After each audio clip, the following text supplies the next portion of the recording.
breaststrokes. Holding water, so much you will know about dolphin kicks, flip turns, dives, and how to find an awesome coach. Hosted by Brian Welter and Tyler Kearns.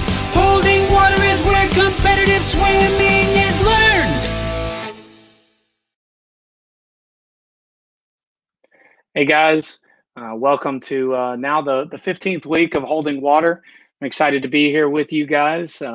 My co-host Brian Welter is going to join me in just a few minutes, and we got a fantastic guest today. We'll introduce him shortly. You guys that have been with us watching the show for a little while may have noticed an exciting new look for us. We're very thankful for the response that coaches have had to the show. We appreciate the availability of the guests that we've had because I'll be honest with you, they've made the show for us, for Brian and I. It's been exceptional to get a chance to talk to these coaches and get to know a little bit more about them. And we're really, really excited to welcome the newest partner in bringing Holding Water to the swimming community, and that is Commit Swimming. If you guys will see there in the banner, you can check out Commit Swimming by going to their website. And for any of you guys who may not be familiar with Commit Swimming is a software that helps manage teams' training and performance. Commit is a trusted software for thousands of coaches around the world, elite training centers, NCAA teams, swim clubs, and high schools from 89 different countries use Commit to write their workouts. And when coaches are asked about their experience with Commit, it's clear. Teams change for the better when they start using Commit. So if you guys are interested, go to commitswimming.com to learn more. And you can sign up for your free trial there. You'll be blown away by the power and simplicity of Commit. I can say to you personally, as a coach who for the last 15 years of my swimming coaching life, I've written workouts by hand. Over the last few months, had the opportunity to begin to engage with Commit and the things that it allows me to do. And as it says right there on the screen, it does things for you that you just cannot accomplish on paper. So it's been a fantastic tool for me. I've really enjoyed getting an opportunity to use the Commit app. You guys are going to get a chance today during the show to see a workout and what the formatting looks like in Commit. We'll have the opportunity for you to view today's workout through the Commit app, but we just really want to encourage you guys out there. If you're interested, go to commitswimming.com and check out Commit, and you sign up for a free trial. It's very easy, it's seamless, and you can get started today. So today on our show, we've got a lot of great topics for you guys, but I know a lot of people in Florida finishing up the final day of high school swimming. I know Mississippi swimming is finished. Alabama high school swimming for us here is in full force. We've got about 3 weeks before we get into the championship meet for Alabama, which is in December. So, we're excited for our kids and our athletes to get a chance to race. We know that coaches are out there trying to do everything they can to find pool space and swim meets to get kids into. So coaches, if you guys are out there in the middle of high school season, we all feel for you because we know it's a stressful time, but also a really exciting time for your athletes and yourself. We're having a little bit of delay getting our guest in here today, but fortunate enough to be joined. You can see his wonderful face on the screen right now is my co-host who's been with me for 15 weeks. Brian, we had a conversation, I think, Easter weekend, Easter Sunday, maybe the morning of Easter Sunday. And somehow between now and then we've been able to not screw this thing up completely. We're gonna try to make it to Thanksgiving weekend. Who are you on the phone with right now, Brian? I'm trying to get Randy on the line here. We're trying to bring him in here so we can get going. He's a little technology challenged, Randy Reese, for those of you guys who do not know, is one of the most storied coaches in USA Swimming, and Brian's going to try to talk him into to getting live with us right now. Some of the topics for you guys to know we're going to talk about today. We're going to try to get Randy to talk to us about how he identifies talent over time and how he's developed talent. But while we're waiting on him, Brian, what's been going on for you guys? I know you guys had a swim meet this morning. We did.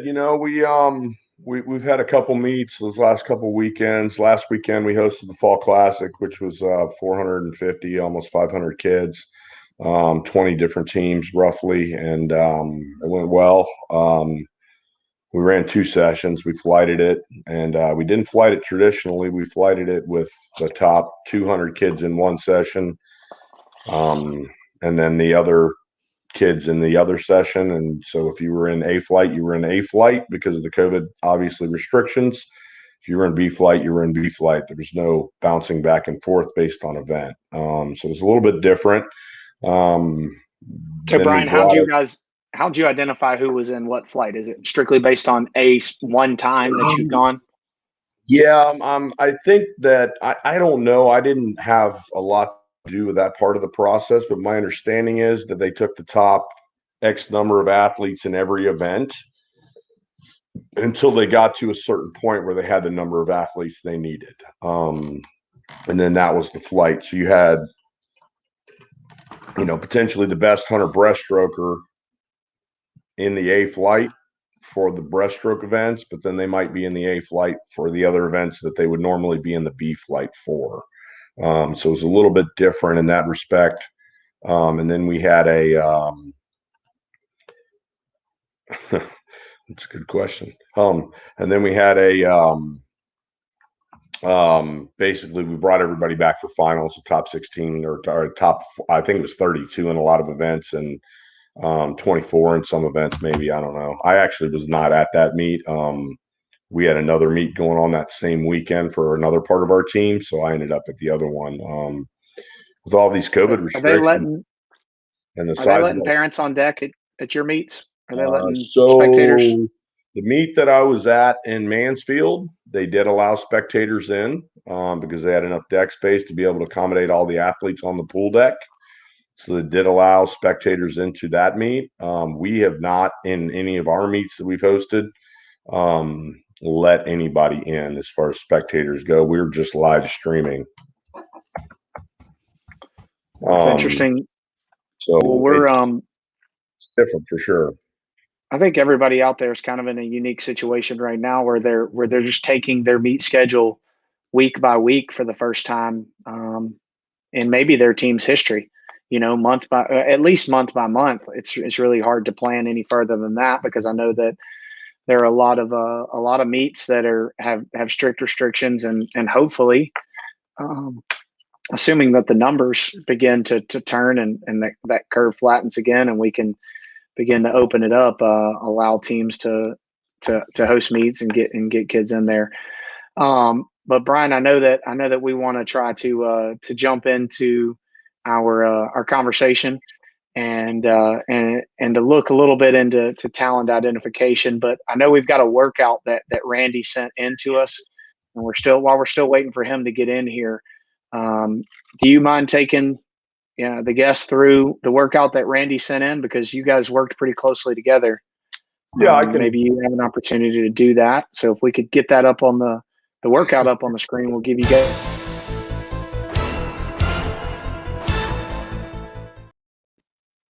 There it is. That's our new workout main set intro, and we'll try to get our workout on the screen. And Brian, if you want to take us through once we get it up there, kind of what that looks like, and tell everybody a little bit about how Commit breaks out workouts.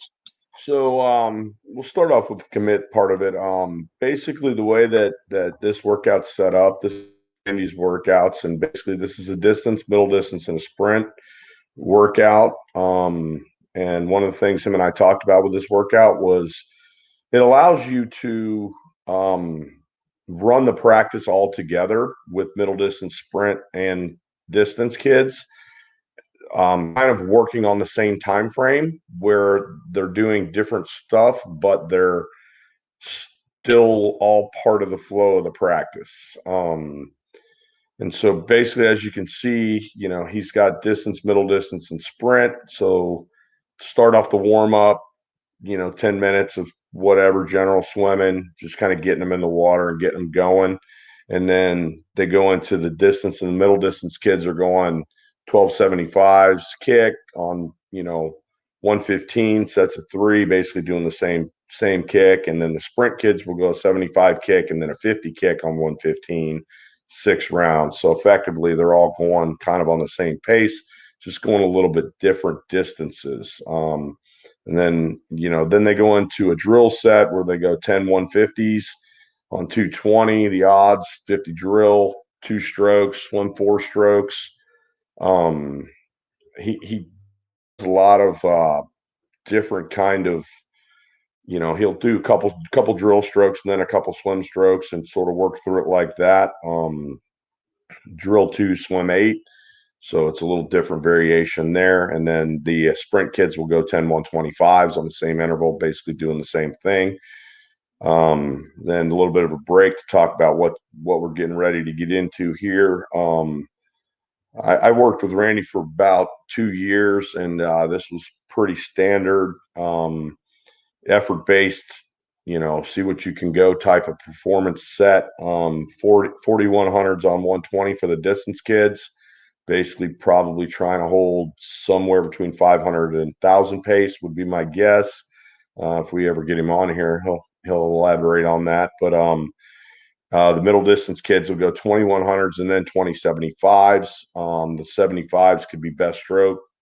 If they do fly, he doesn't like to do a lot of fly consecutively because he feels like the strokes break down quite a bit when they do a lot of fly in a set like this. So 2075's fly would be a lot. So he lets them go the middle 25 freestyle. Some of the kids do that. Some of the kids don't. It just kind of depends on who they are. Middle distance kids, that's what they'll do. And then you go into the sprint kids, and the sprint kids will go 100 on 120, 275s on 120. Same deal with the fly stuff, and then a 50 at 200 pace. That way, basically, everything kind of times out together, and then they'll take a little bit of a break and then do some fast stuff from a dive at the end of practice. And then, depending on the time in the season, he may warm them down, he may not, may just send them on their way. Best if you could break out to the other one to where we can see.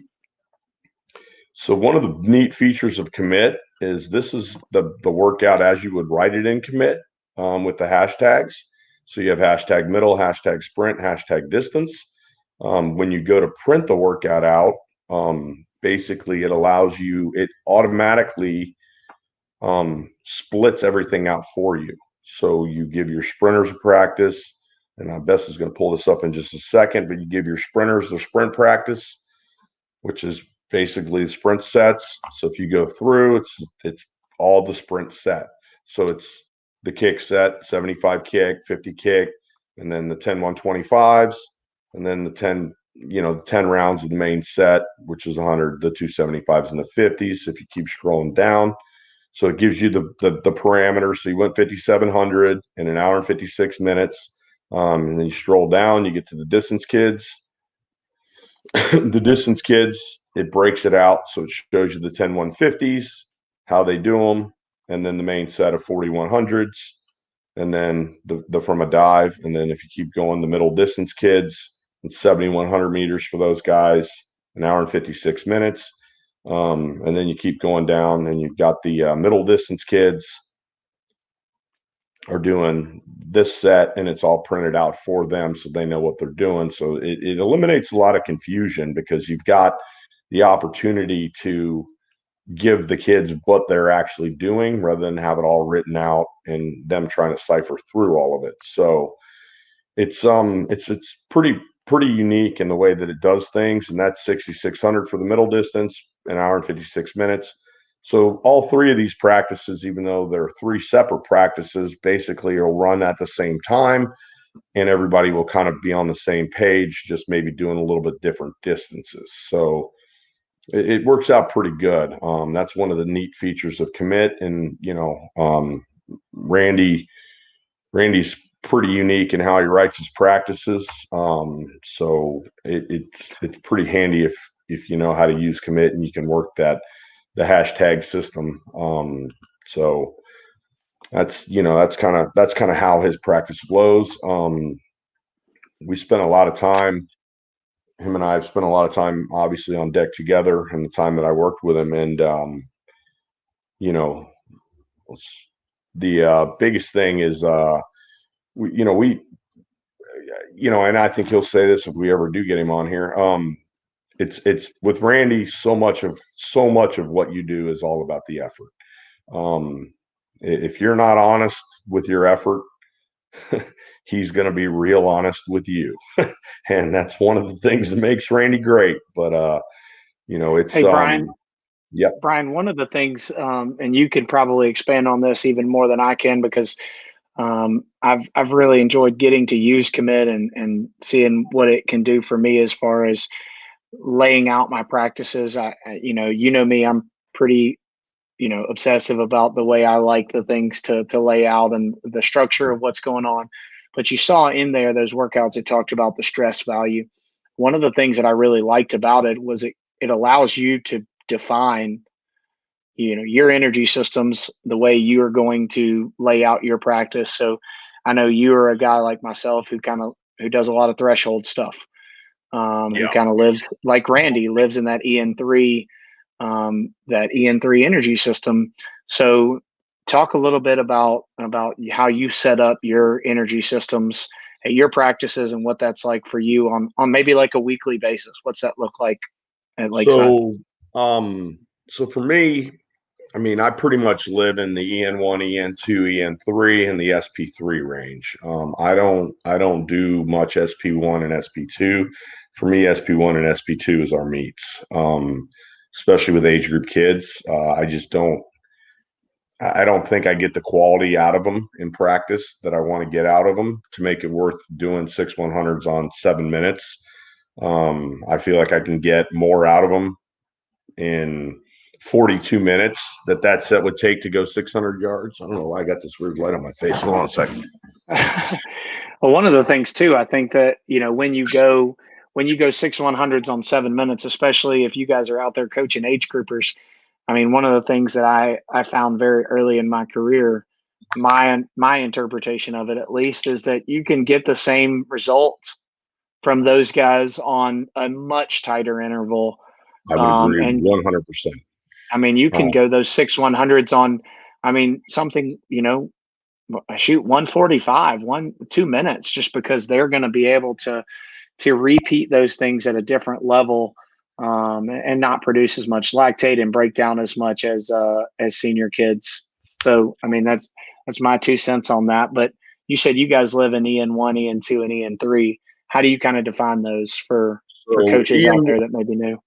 So EN1 for me is anything that's low aerobic, basically anything easy is the best way of putting it to summarize it. It's fairly short rest, but it's not hard. EN2 for me is tight interval training. So you're looking at somewhere between 3 and 10 seconds of rest between repeats, and you're trying to drive the heart rate up pretty high. But I equate it to a long run, where you're going to manage your heart rate for an extended period of time, and your heart rate really isn't going to vary that much throughout the set. And then, you're gonna maintain that heart rate for a pretty extended period of time, anywhere probably for my age group kids, somewhere between 2,500 and 4,000 yards of the main set. And then EN3 for me is really my bread and butter.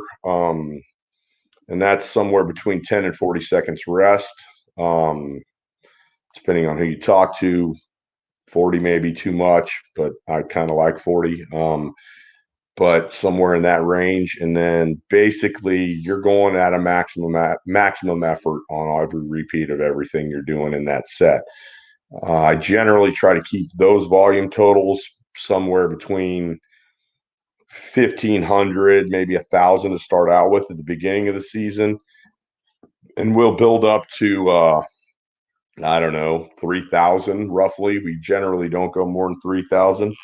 I had a really good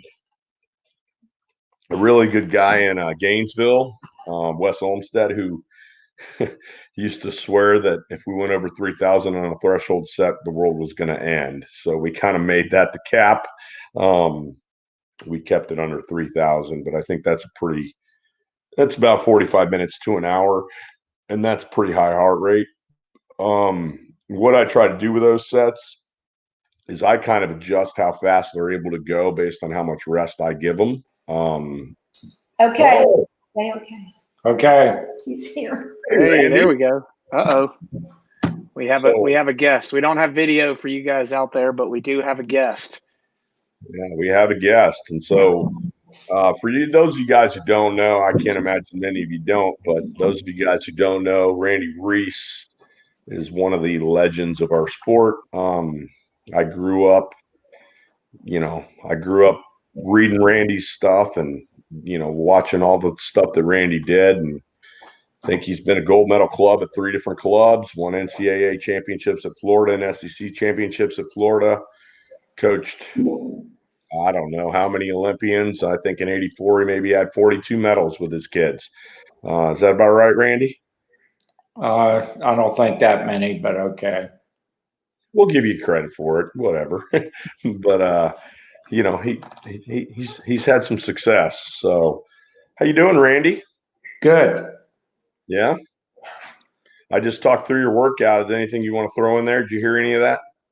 No, I didn't.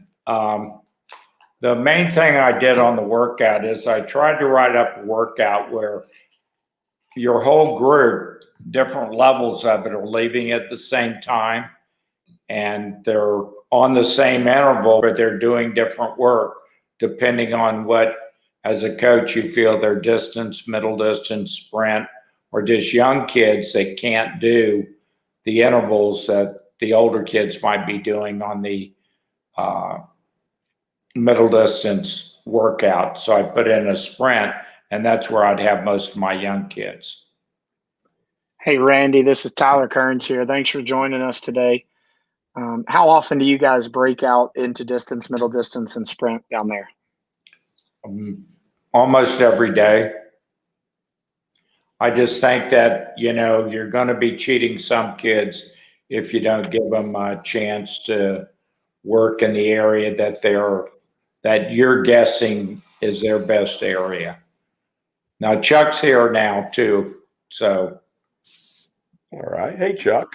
Hey, how you guys doing? Good, man. Thanks for joining us. Randy, you want to, we'll let you, since we can't see you guys, you want to introduce Chuck a little bit, tell us a little bit about him? Well, Chuck swam for me at Florida. When he left Florida, he became a SEAL and has done that for 30 years, retired about 10 years ago. But as one of the most successful Navy SEALs ever. And, there isn't much that he hasn't confronted, physically or mentally. Hey, he had to deal with you. That was enough. Well, me seeing you with your beard is enough.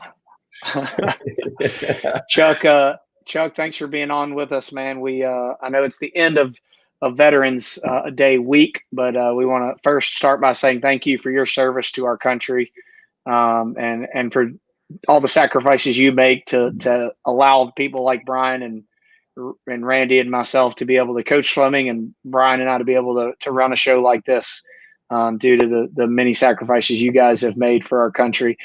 So thank you first. But Chuck, will you talk a little bit about what it was like swimming for Randy?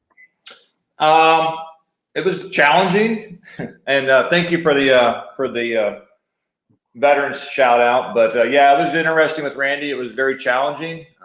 Matured quite a bit. It made my life easier when I went through training for being a SEAL, because I don't know many guys at Florida would admit to this, but we would sit in the shower for 2 hours after the afternoon workout and sob for about 2 hours. And I never sobbed once in bugs training for becoming a SEAL.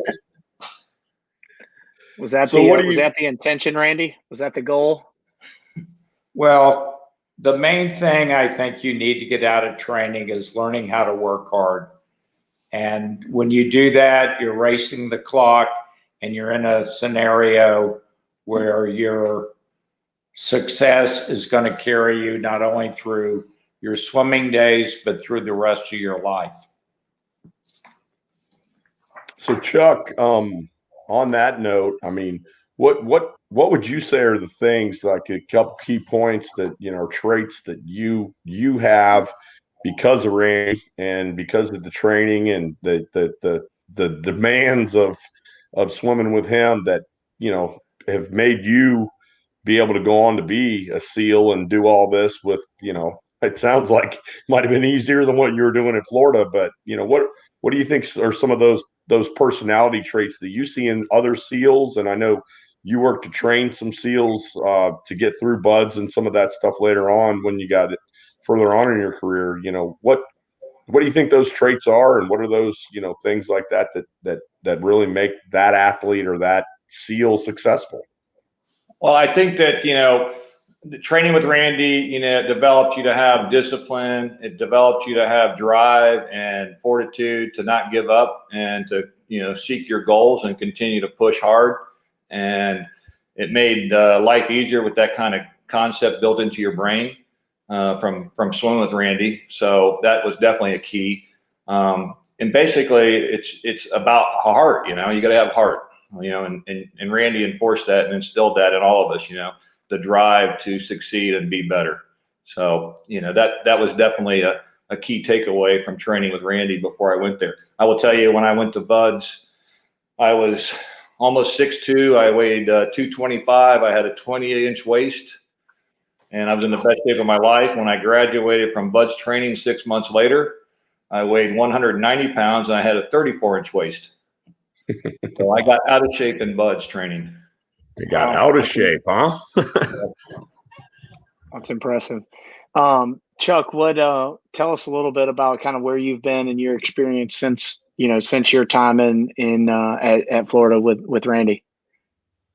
As far as my military career? Yeah. Tell us a little bit about it. So I graduated from Buds around February of 1982. And then I went to SEAL Team 2, started my career there,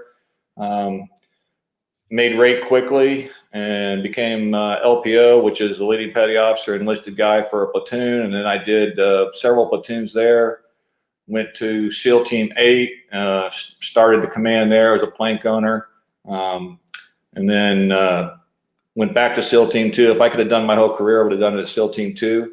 But in my training in the teams, I became a sniper. I was winter warfare expert, instructor, trained all over the place, worked with our foreign counterparts in Norway, Denmark, back in the late 80s, early 90s. And then after 9/11 kicked off, I was more senior at that point. I was a command master chief, which is the senior enlisted advisor for the commanding officer at the SEAL team, and made multiple deployments to Afghanistan and Iraq.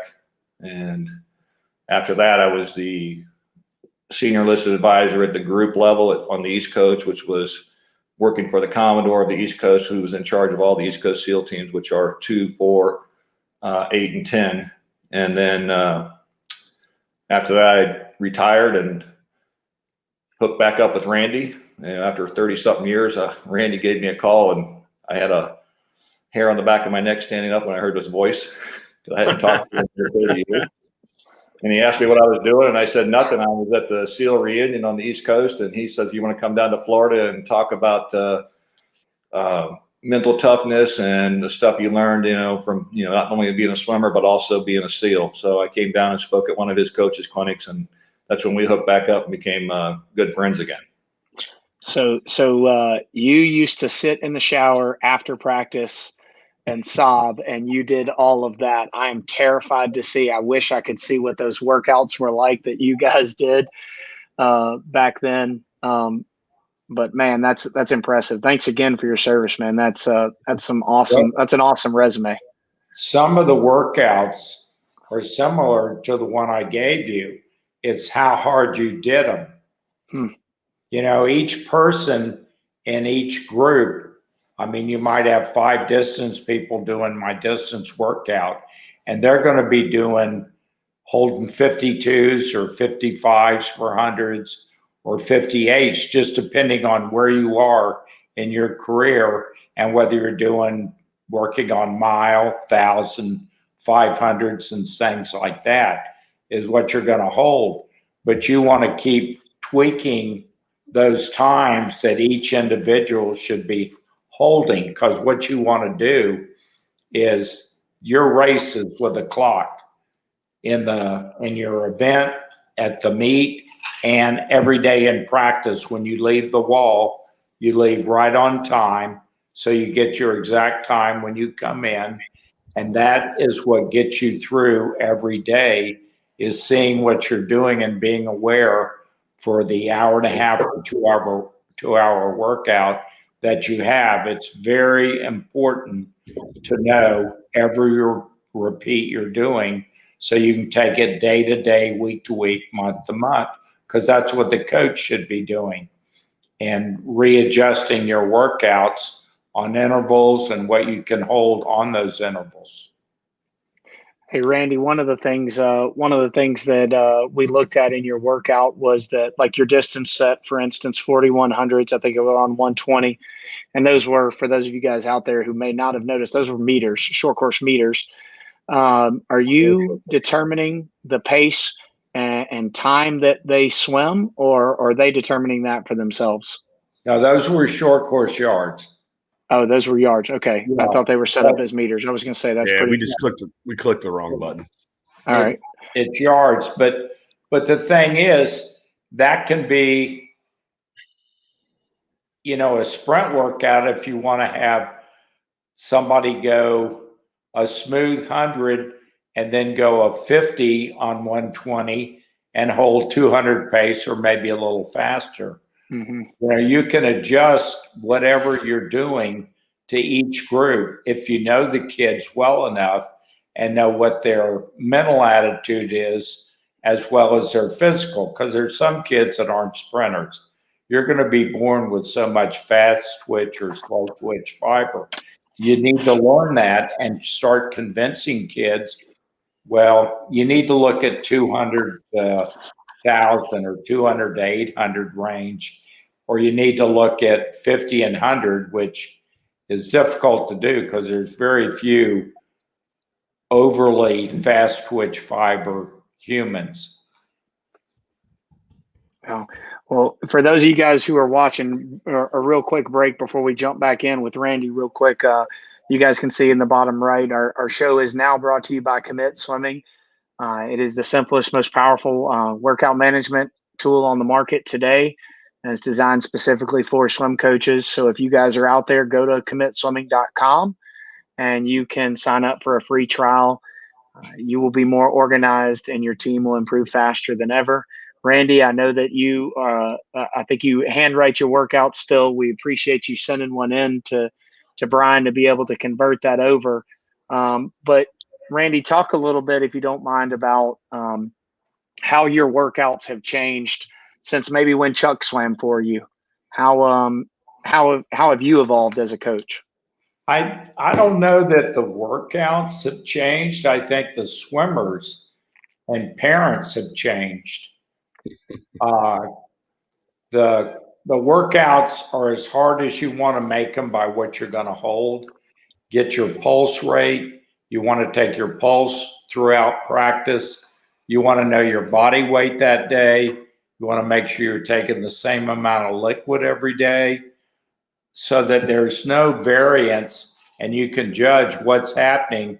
Or if the workout the day before killed you, then you need to work on smooth, controlled swimming technique, holding your breath to still get the pulse rate up, but not overworking the muscles because they're already depleted. So I think that, you've got to assess every kid every day when you're writing a workout, and let them tell you some days what group they think they need to be in, because they know how they're feeling more than you do. I see it and I think I know, but if they're honest with you, then they can start implementing, well, I need to do middle distance today, or I'm just dead on my butt. I need to do a recovery workout. And then you can tell them what workout and what to hold and what breathing pattern to keep their pulse rate up if you want to train them cardiovascular, but you're not going to deplete their muscles anymore, and you already have from the day before or 2 days before, depending on the work you're doing. So, Randy, I kind of know the answer to this already, but as far as recovery days, I heard you mention that. Do you put recovery days in, or do you just base that on like kind of your pulse of the swimmer? Like, this kid's beat up today, I need to let him recover, or do you have actual like recovery practices? Well, nowadays, when kids, before they came to every workout all the time, now they miss occasionally. So they're putting their own recovery days in sometimes. So, you just have to judge them when they show up. If they haven't been there in a day or 2 days, it's time to hold these better. But these other people that have not missed are going to do, controlled swimming because they're already on their ass, or we've done pulleys 2 days in a row and they're getting very tired, or weighted fence or whatever. So there's a place for everything, and the coach needs to be aware of when they're showing up, when they're not, and what they look like in the water.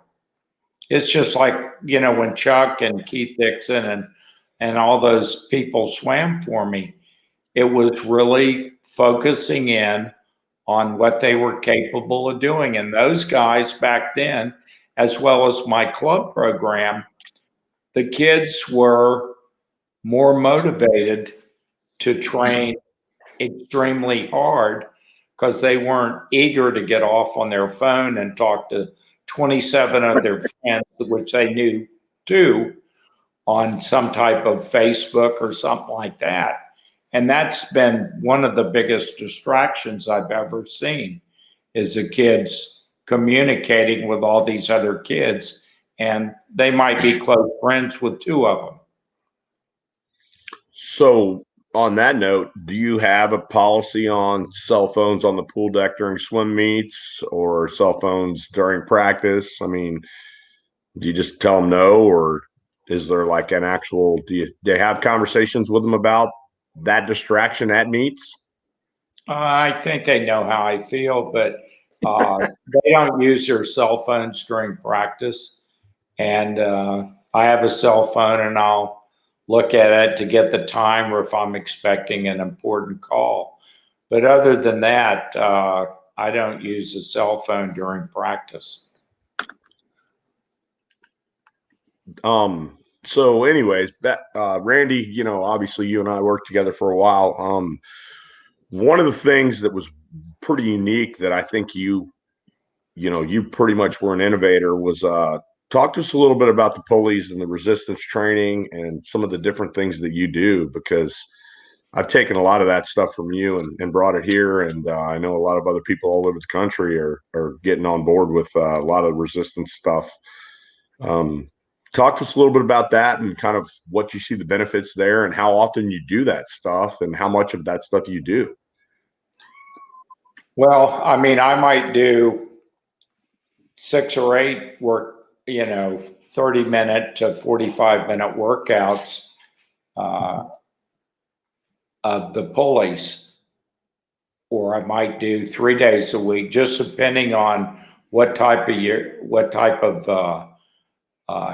it's going to be, and what meets we have coming up, and whether I'm doing heavy or moderate weight and things like that. But I just think that pulleys right now, with what I see as the attitude of training, it's kind of automatically makes the kid work harder than they're aware they're working.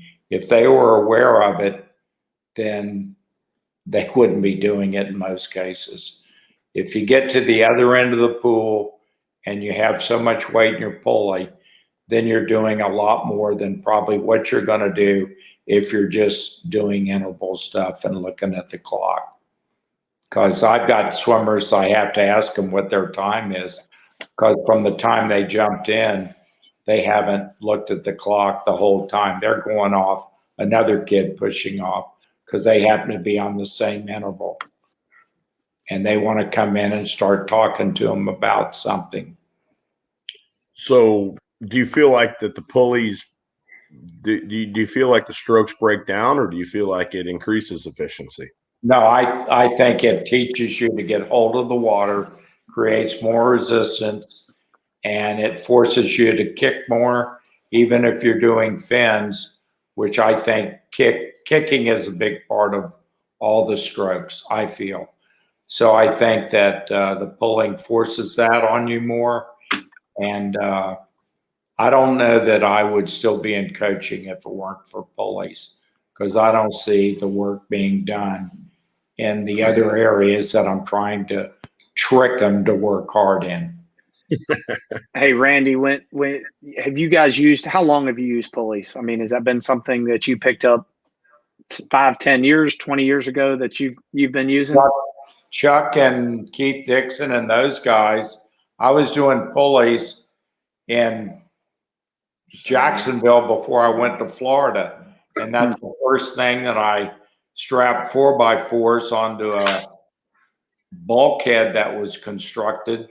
That was a 50-yard pool, and we had a 25-yard outdoor section of it. And the other was 20 yards with turning boards. And that's what they trained in. Chuck and I were talking today about, they could go under the bulkhead and hide from me, but eventually Tim McKee or somebody would find them. So they thought they were getting away with something, but really they weren't. Chuck, drill sergeant getting mad at you, or Randy finding you under the bulkhead in the middle of a set? Which is worse? Randy finding you cheating and doing the workout. Because then you got to do another workout after that workout. Perfect. I know I did 100 yards still breathing after the last set because I had to do a morning workout that I missed because me and Keith decided to sleep in. And Randy goes, well, you guys are staying in and doing your morning workout now. And I said, what do I got to do to get out of the workout? And he goes, 100 yards, no breath. And I was like, okay, give me 10. He goes, nope, now go. And I did 100 yards of that workout. We don't recommend that. No.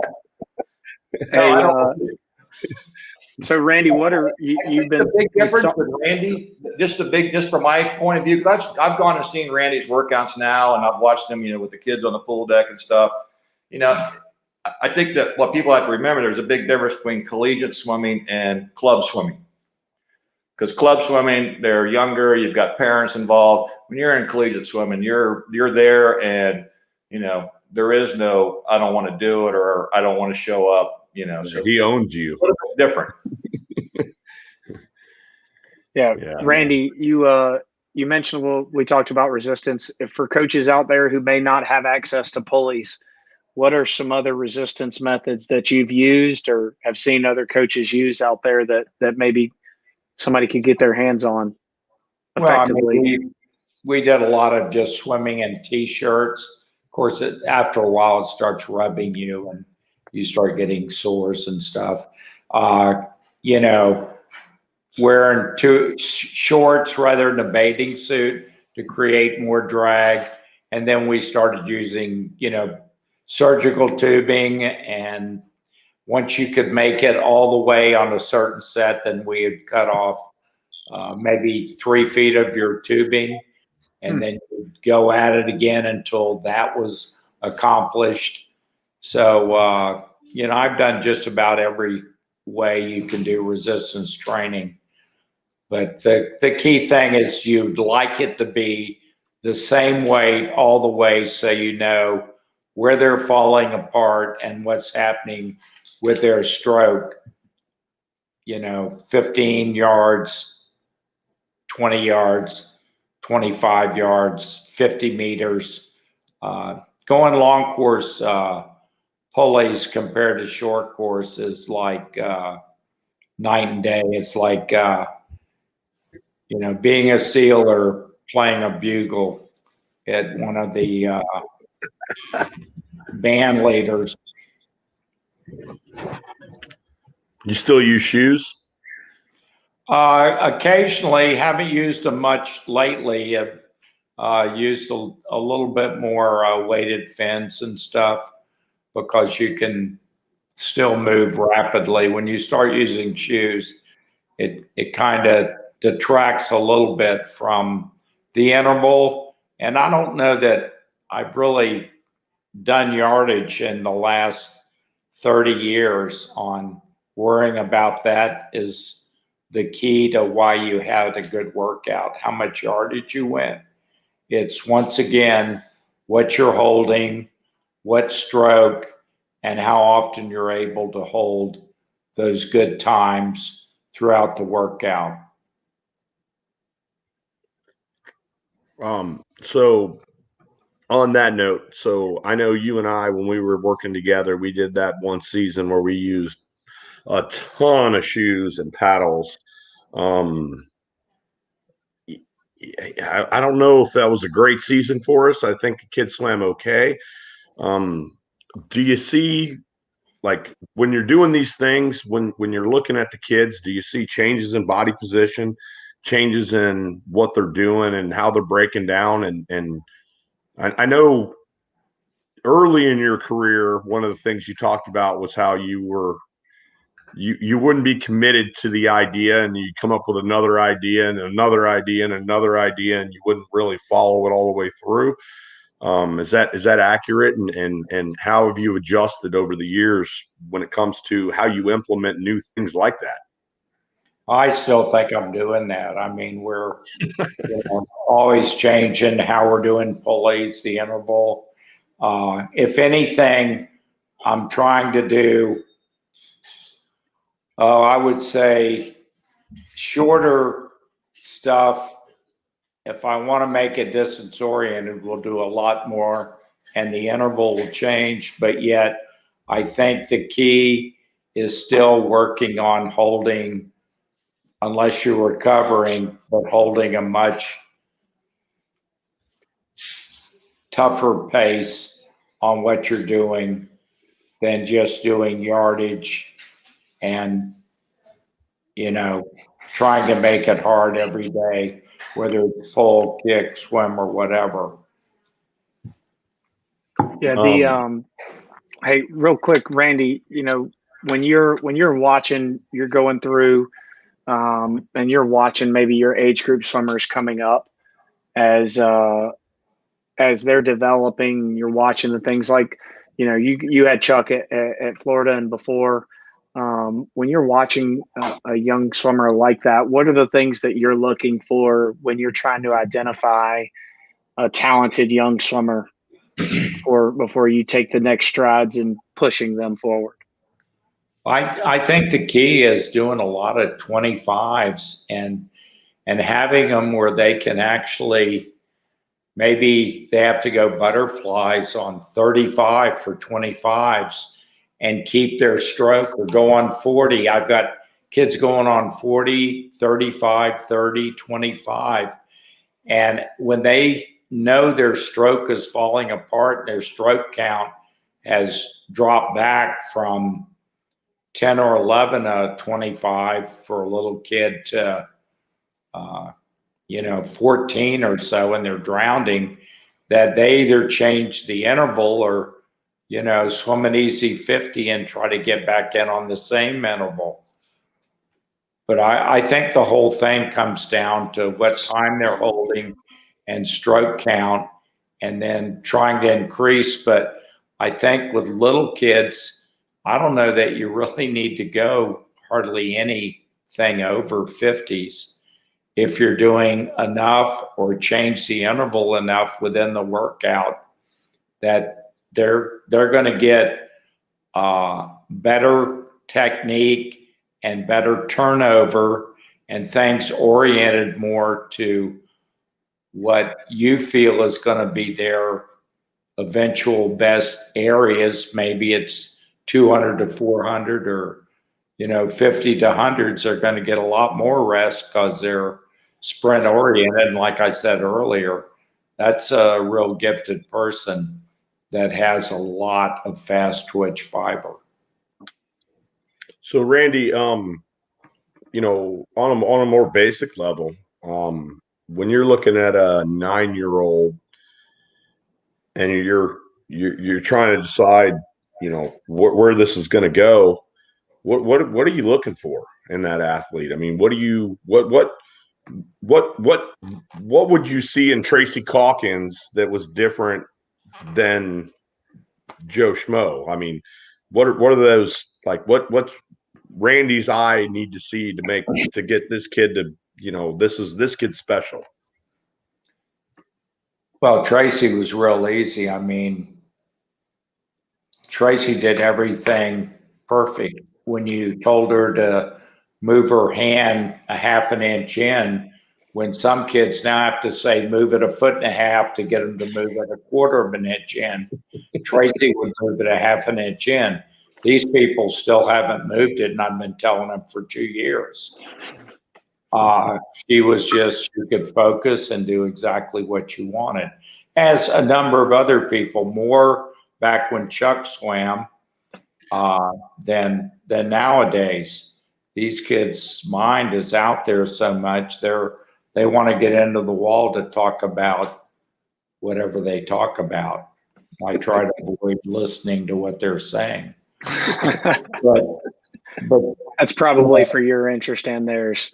I think that the 9-year-old or 8-year-old is still being able to do 6 25s on 35 freestyle, breathing every third, getting their elbows up, taking so many strokes, and trying to hold a certain time. And it's going to be different for the kid, maybe leaving 10 seconds behind him, because they're different makeup of fast twitch or slow twitch fiber, or what background they have, or they've been swimming for a year, or they've been swimming for 3 weeks. So you've got to adjust to that and let them know that they're doing well and their strokes look good. The main thing is, technique and trying to get a large number of repeats on a certain time. And I think then that's when you could start setting goals for whatever their best distances are going to be. Now, I'm not saying as a sprinter you don't have a goal for a 500, but it's going to be different than a distance kid for a 500 in the end. But still, they need to swim a 500 in a meet just to see that their cardiovascular fitness or their technique for that period is still good and they can still push off when they're tired. Because a fast twitch fiber kid on the end as last turn in 100 might be as devastating as a 500 distance kid is on his last turn, with holding their breath and what their oxygen debt is and everything else. So they've got to be aware of all that stuff too. But like I say, it's hard to get them to think in the way kids used to think and the way I'm still thinking. Hey, Randy, you mentioned a good number of repeats. Do you have kind of a general principle for what's an acceptable number of repeats to feel like, hey, or is it, hey, we've taken a step, like we're moving forward right now, we're getting better, or is that something that's specifically based on that kid?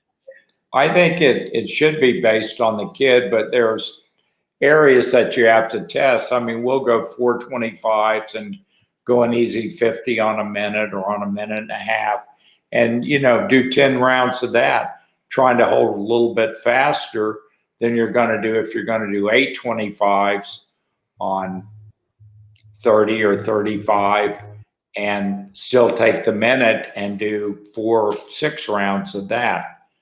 And butterfly, it's a much more demanding stroke from a strength standpoint. So with that, I think they need to do shorter sets, get a little more rest. And I like to do a lot of stroke drill swim with butterfly, because I just think they get hold of the water when they throw in a couple of stroke drills within the actual maybe 6 strokes the butterfly. So I already know the answer to this, but what's the stroke drill that you like to use during that set? I've kind of grabbed one stroke drill that I think is the best for each stroke. And I think with butterfly, it's triple kick, where you hold your hands out in front and it's kick, kick, then pull, kick, and breathe. Yeah. So you're just working on, Randy, you're just working on the kind of the sweep and the recovery of kind of being low and forward on that drill?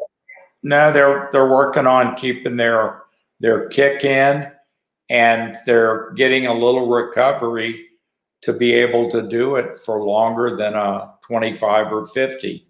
I mean, I've got little kids that can do, 2 strokes triple kick and 4 swim butterfly, and they can go 200s if they're on 3.5 or 4 minutes. And it's the only way you can go that far butterfly. They sure can't go a whole 200 butterfly and do that. So that it gives them a little bit of rest, but it also gets them back with feeling the water. And they might go 5 of them in a practice, but we do a lot of stroke drill work. So if you're explaining that drill to a coach who hasn't done that before, or to a new swimmer to your team, like what are the kind of the fine points of that drill that you would mention to them? Well, depending on the kid's length of arm, his size of his hands and feet, and how strong he is or whatever, but it's just, kick, kick, pull, kick, and breathe, and trying to keep, a good technique, and whatever the technique is for that kid, because every kid is going to be built different, and they're going to have a little bit different technique. And that's what you have when you're talking to that kid. You've got to be talking to them about their stroke, not just butterfly. So while we're talking about drills here, what do you got for backstroke, breaststroke, and freestyle? Well, backstroke, I like going, 2 or 3 or 4 strokes left arm, right arm, and then swim so much. I don't do just a lot of stroke drill. I throw in some swim, so they get a little more out of it, and there's an understanding of what you're getting and how you feel the water. Breaststroke, I do a lot of breaststroke, swim with your head out if you're doing the whole stroke. And then otherwise, we'll do dolphin kick, breaststroke pull to work on a faster turnover, work the arms, but still have the timing in with the dolphin kick and can turn over fast enough. And then freestyle, I like touch and pull because it gives you that delay in front to get hold of the water, to feel it all the way through. So going back to pulleys a little bit, is pulleys mainly for resistance, or is that for power, or is that for endurance, or all the above, or none of the above? Like what's the motive there? Well, I mean, you can do very heavy. That's going to work on your muscles more. And then you can start doing a little bit lighter and maybe put them on a little different interval so they don't get quite as much rest. But I think it makes you feel the water better. It forces you to kick, which are the 2 main things that you want in swimming, I think. And then, depending on the kid, on whether they're doing distance or whatever, but, we'll have everybody do the same set of real heavy, because everybody needs to get stronger. Your distance people need to develop some speed, and your sprinters need to develop a little bit of endurance. So you've got to work both sides of the issue. So Chuck, I got a question for you. Did you get to do the internal temperature training? Now that was, you need to call Kim Dunson. Oh yeah, okay. No, I didn't get to do any of that. You didn't get to do any core temperature training? That was when I was dealing with Dr. K and working on a few new drinks that he wanted to come out with, that we did the rectal thermometers while they were training. I did a lot of that in the teens, but not not with Randy. Yeah, that's one of the great all time. But Hey, Chuck. go ahead. Sorry, Brian. I'm jump in here real quick. Chuck, one of the questions I wanted to ask you, if you had to take away something from your swimming experience that kind of stuck with you through buds, through your time as a Navy SEAL, what would you say? What would you say that is, and what kind of advice, looking back on your swimming career, would you give an age group kid who wants to be successful? Well, I mean, I think for me, I look back on swimming with Randy, and from, after I was in the Navy and the military, I look back and go, I could have given more. I could have, not tried to scam out of something that he wanted me to do because I was tired, But I think I developed a lot of mental toughness, and I think mental toughness is good for your whole life, and without that, you tend to quit things easily if you're not mentally tough. And so, for me, I think mental toughness and discipline and respect too, I mean, as much as I might have hated Randy during the workout, I still respected him, and he made sure that we understood what we were doing. And I think, in the military, it's the same kind of thing. They teach you, some things aren't easy, but, there's a reason for everything. And that's what you have to remember and take back. I also think, with younger swimmers, you still have to make it fun. It can't be boring. It can't just be monotonous. You've got to have some kind of fun, intermixed in there to keep them engaged. But other than that, I think for me, the biggest thing is mental toughness is developed from swimming. And then also in order to go through what I did in the teams and in the Navy. So, Chuck, give us a Randy story. Oh, Randy's story. I know there's got to be plenty of them. I will tell you this. I wasn't recruited by Randy because my senior year in high school, I swam at Fort Myers High, and I swam at YMCA Nationals probably a month and a half before state. And state actually was at Gainesville that year, state championships. And I had developed a boil on my right bicep from shaving down for YMCA Nationals. So I couldn't train. My arm was so swelled up, I couldn't straighten it out. And when I still swam at state, I still couldn't straighten my arm out of the way. And I swam really bad. So I didn't get recruited by Florida. And I got recruited by a few colleges. I think I had half a ride at NC State at the time. I was in like 77. And I called up Randy, and he didn't really know me very well. And I said, hey, I'd like to come up to Florida and check it out. It was getting nearer the recruiting season. So I went up to Florida, my own way, got my way up there, got there on a Friday, and they were doing their fast workout, Florida Aquatic. And I asked Randy, I said, hey, can I get in the lane and swim? And he looked at me like I had two heads going off my shoulder because I was on a recruiting trip, basically. But he goes, yeah, if you want to get in and swim. And so I got in and swam, and it was definitely the hardest workout of my life. And I liked it. And then he goes, all right, they're going to take you out, take you back tonight, have a good time. We'll see you Saturday morning. I got a morning workout. So I came in with the guys for Saturday morning workout, and I asked him if I could do the workout on Saturday morning. He goes, yeah, I guess. So I did it again. And after that workout, he pulled me in the office. He goes, you haven't signed anywhere, have you? I went, nope, not officially. I haven't sent it back in yet. And he goes, all right, you're coming here. So obviously he liked my work ethic early on. And I enjoyed the workout because he's asking me, I just want to know if I can do your workouts, if I can take it. So, but, Awesome. Randy was Randy, the scariest time of Randy is when he didn't speak, he just stared at you, and you didn't know what he was thinking or what he was, what was going on. I know that look. I was going to ask Brian, do you know what that look is like? I know that look. Yeah. No, I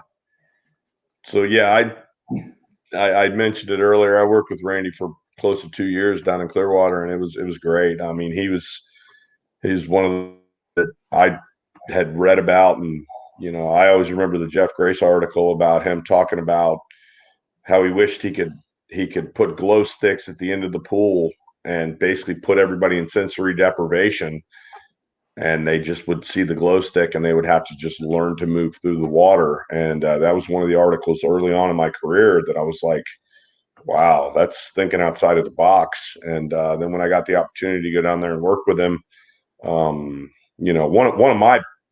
of my proudest days in my career was the day that Randy called me and asked me if I could come down to Clearwater and work with him. And for me, that was, like a dream come true. And, he's got a bit of a reputation to be a little ornery. So a lot of people were like, man, I don't know. You sure you want to do that? You're a pretty strong personality. He's a pretty strong personality, and I said, I can't pass this up.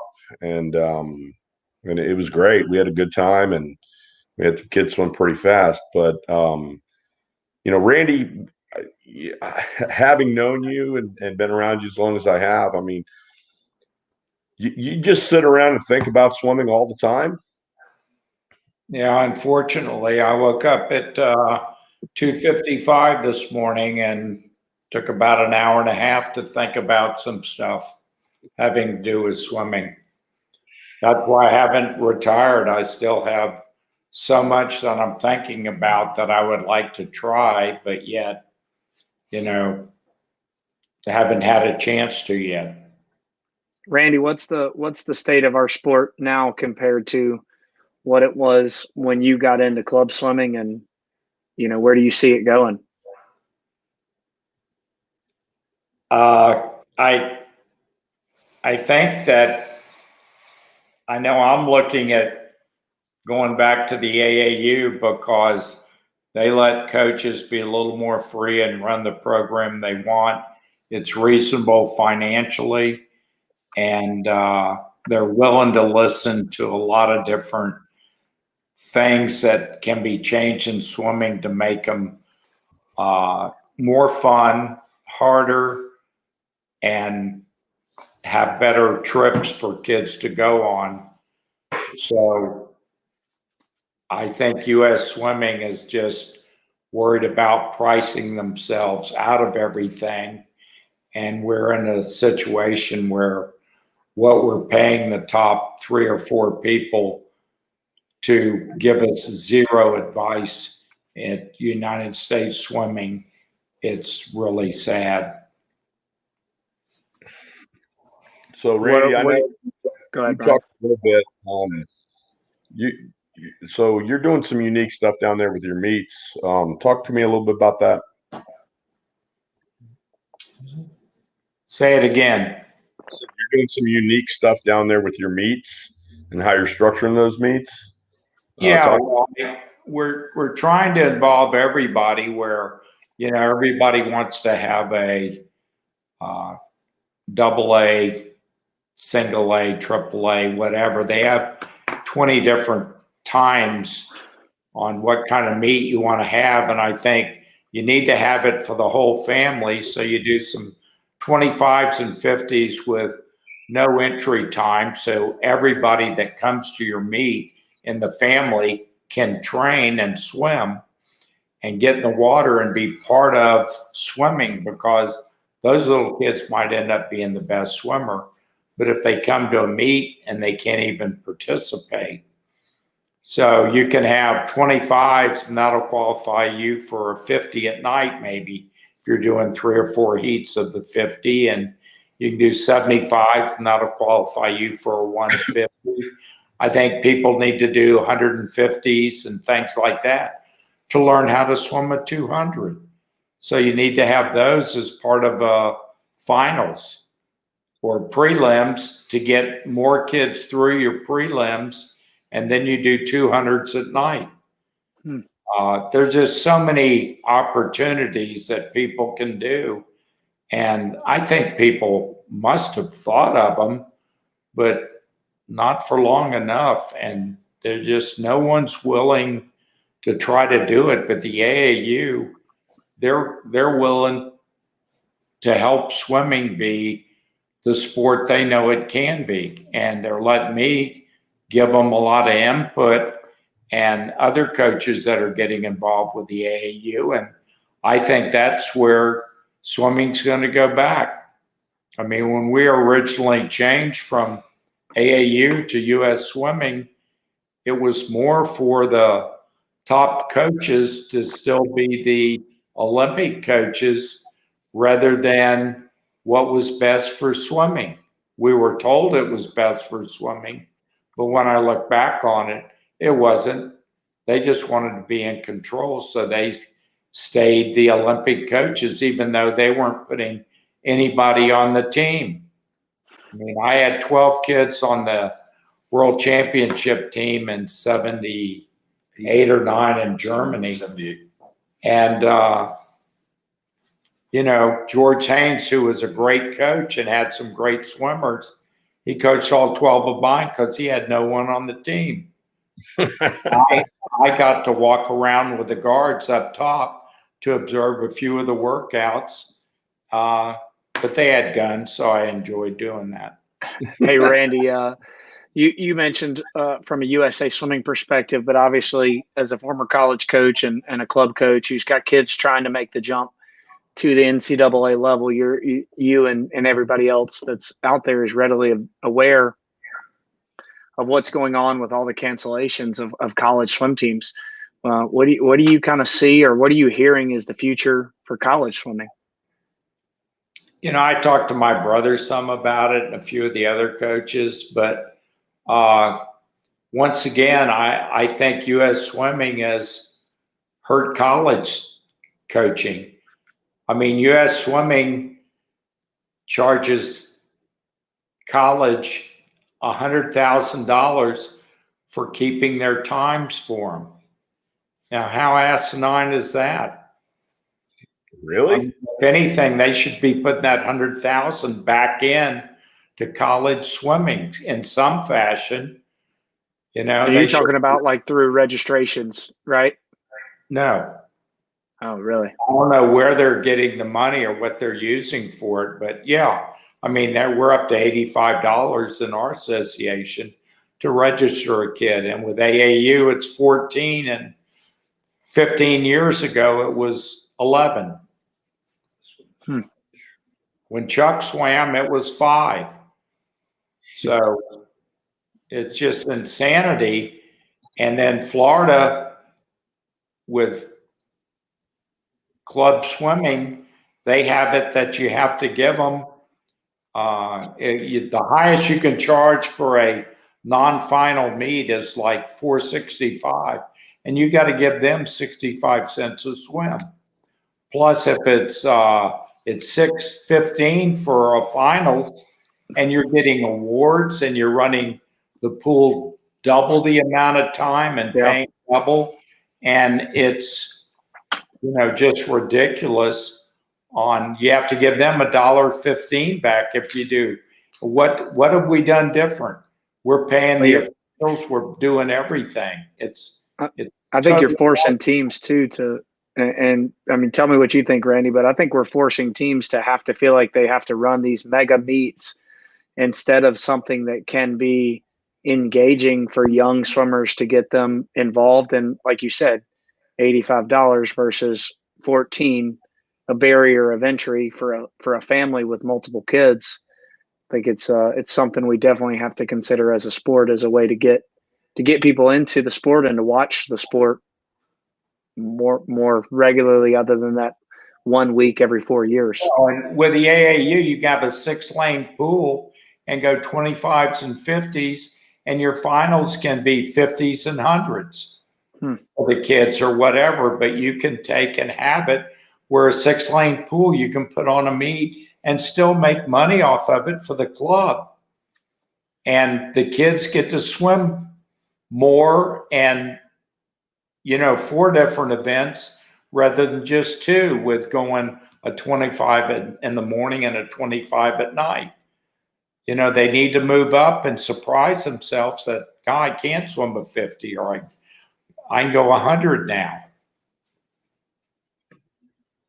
Nice. I love it, man. That's good stuff. Like, you know, thinking outside of the box. That's what you're known for, man. You've changed the sport so much, and we definitely appreciate you. We're running out of time here. We about ready to wrap this up, Tyler? Yeah, I think so. I mean, I got to mention before we get off, Randy, thank you for taking time out of your Sunday. Sorry it took us so long to get you on here, and Chuck, thank you not only for your service to this country, for everything you've done, but also for coming on here with us today and for surviving Randy's workouts for so long. That in itself, you should get an extra medal, from what I understand. But speaking of workouts, you can look at Randy's workout on Commit Swimming. There's a link in the comments if you guys want to go in there and interact with that workout and see what that's like. Just a reminder, everybody, this is what it looks like when you write the workout on Commit. You can see that on the screen right now. And I can say from personal experience, it has definitely changed the way I've been able to organize my workouts. We're excited to be brought to you guys by Commit Swimming, and encourage everybody out there to go to their website, commitswimming.com, and sign up for their free trial. Check it out. You've got nothing to lose by going in and checking out the Commit Swimming app. It's a fantastic app. Randy and Chuck, thank you guys. And I'd like to say that, personally, I've been using Commit for 3 years since I've gotten to Lakeside. And one of the things that's fantastic about it is the ability to share the workouts with the other staff. We've got a large program, 900 kids, something like that. I don't know where we're at exactly, but we've got about 17 or 18 coaches on Commit. And those days when you're having a tough time coming up with something, or you're slammed for time and you realize you got practice in 10 minutes, you can get on there and get some ideas from other people. And then, it's for me, it's been fantastic. I think it's great. And the kids love it too, because they can go in and see their workouts. And they know, if they go out of town, they can get to them. So it's been great for us. But Randy, thank you for everything, buddy. And it's great to have you on. And I appreciate everything you've done for me and everything you've done for our sport. And Chuck, thank you for everything you've done for our sport and for our country. You got anything else, Tyler? Or are we about ready? I was just going to say, Randy or Chuck, anything you guys want to say before we sign off tonight? No, just thanks, Tyler and Brian, for letting me be a part of this and be on here. I just happened to be with Randy, got here today and staying for a few days to visit him and Ann, and I appreciate the ability to be on here. Oh, no, we're glad to have you, man. Absolutely. Randy, you got anything for us? No, be good to say bye to you. All right, Randy and Chuck, you guys hang on for a few minutes. Everybody else out there, we thank you guys for joining us again, and we'll see you guys next week. Take care. Join us on the Swim Monkey. Swim Swim monkey. Monkey TV. On the Monkey.